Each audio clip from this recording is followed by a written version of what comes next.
It's more than enough. Linda, di ba? Ito si Linda, no? Kasi intermission lang yun. Akala ko si Gilbert na. Hindi ka muna.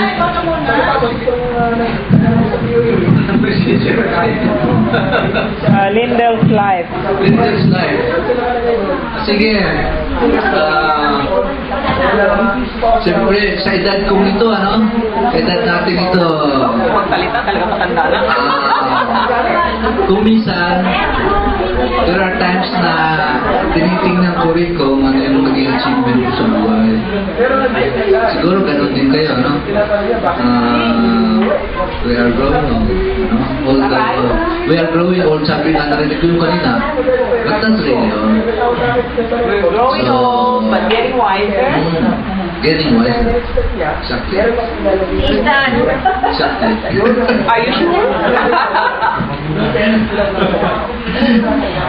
Sabi ko sa sarili ko, maraming regrets, maraming ding mga happy moments, ano, buhay, no?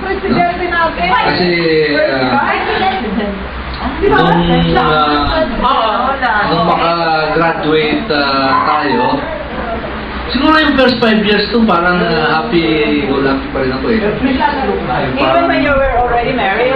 Hindi pa ako kasal. Wala pa ako kasal. So, parang hindi pa rin masyadong seryoso yung buhay ko, no? Ang nangyari nga is, yun ang isang regret, ano? Marirealize mo lang yun later on in your life. Na dapat pala sa buhay mo, meron ka talagang goal, meron kang plan, no? So, pero okay lang yun.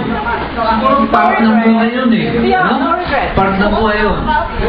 And then, when I got married, yun yung aha.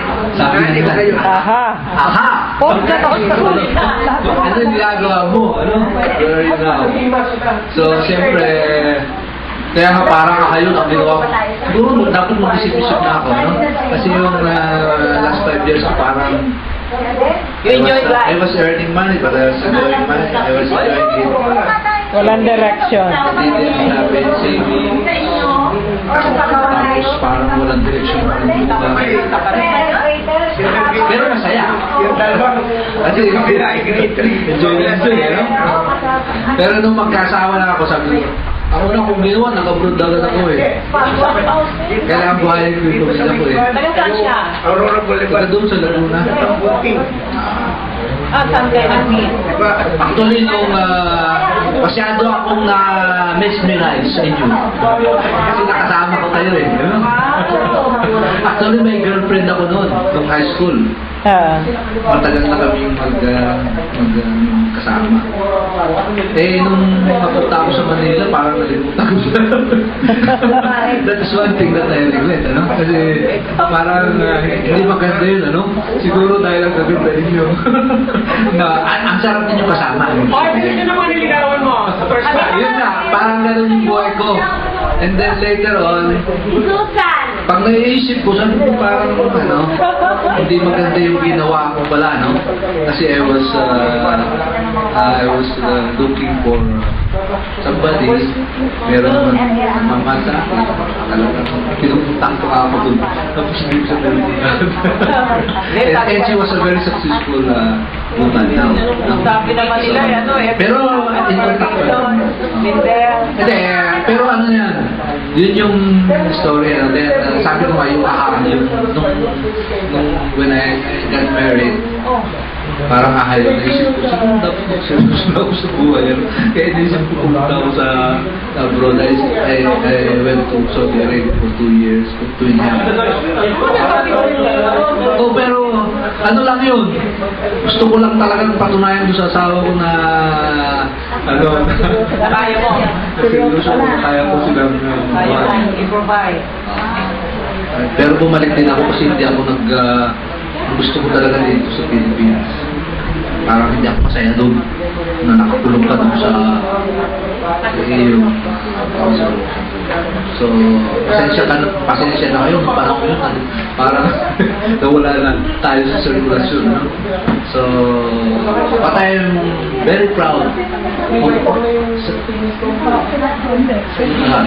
Very proud ako sa inyong lahat. Yun ang We're proud of you also. yun ang isang ano ko na nakasama ko kayo. And whenever I go, I will always remember yung masasama. So, Parang isang mo yan. oo, tapos lang po talaga yun, buhay ko eh.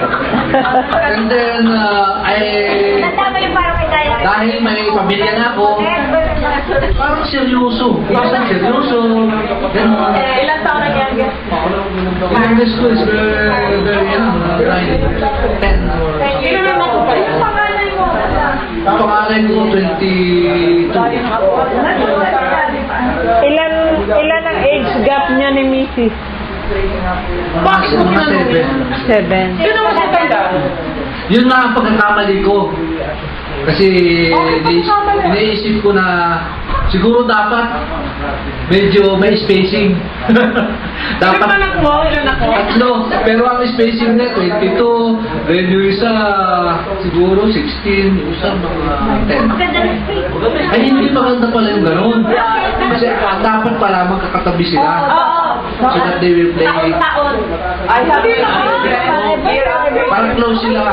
Nakalaki ko kaya. Oo, dapat ganun. Ano? Hindi kasi, yung ang gap nung youngest namin sa second, 7 years, Ah, ganun? ang hirap. Mahirap nga, di ba? Kasi hindi na siya iba Pero na. ngayon, umaabot na. Siyempre, Pag nag-mature. mature na. Pero ngayon, hindi pa masyado. Pero ang masaya talaga kami. Kawalay mo, tapos na nangyari pa. Yun naman ang pwede kong i-share sa Uy, inyo. magiging father. We are very happy. Kahit simple lang yung buhay namin. Masaya yung buhay Pero namin. seminary pa. O, nasa seminary lang kasi. Wow! Hooray, Berlinda! May anak na pagpapare! And, 10 years pa. third year na yata siya sa theology. So, mga 3 to 4 years. Anong congregation?